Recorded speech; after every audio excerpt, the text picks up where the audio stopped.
Ammonia নিয়ে যদি আমরা কথা বলি তাহলে অ্যামোনিয়া থেকে কিভাবে অ্যামিন উৎপন্ন হয়, অ্যামোনিয়া থেকে কিভাবে অ্যামোনিয়াম হাইড্রোক্সাইড হয়, অ্যামোনিয়া থেকে কিভাবে অ্যামোনিয়াম আয়ন উৎপন্ন হয় আমরা শেখাবো। দেখো আমরা দেখতে পাচ্ছি যে NH3 অ্যামোনিয়া, অ্যামোনিয়া ক্ষারধর্মী সবাই আমরা জানি।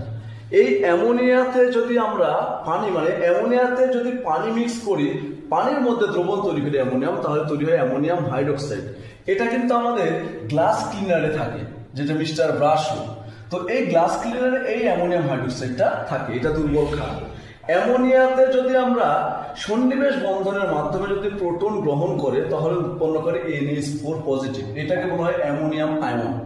তাহলে তোমরা কি বুঝলে, অ্যামোনিয়া যদি প্রোটন গ্রহণ করে উৎপন্ন করে অ্যামোনিয়াম আয়ন। আর এই অ্যামোনিয়ায় যদি একটা হাইড্রোজেন অপসারণ করা হয় তাহলে NH2 আর একটা হাইড্রোজেন চলে যাওয়ার জন্য বন্ড হয়, তাহলে বন্ড NH2, এটাকে বলা হয় অ্যামিন। তাহলে তোমরা অ্যামিনও শিখলা, কিন্তু প্রশ্ন হলো 1 ডিগ্রি অ্যামিন 2 ডিগ্রি অ্যামিন কিভাবে চিনবো। দেখো তোমরা সাথে H ছিল NH2 এক হাত ফাঁকা ছিল, এই এক হাতে যদি আমি একটা অ্যালকাইল মূলক, দ্যাট মিনস সেটা হতে পারে মিথাইল, হতে পারে ইথাইল, এই মূলক দিলেই হবে হচ্ছে। তাহলে এই অ্যালকাইল যদি একটা থাকে তাহলে বলবো আমরা 1 ডিগ্রি অ্যামিন।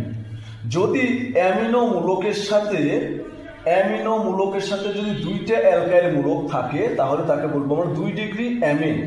যদি এই এদের সাথে 3টে অ্যালকাইল মূলক থাকে, 3টে অ্যালকাইল, তাহলে এটাকে বলবো আমরা 3 ডিগ্রি অ্যামিন।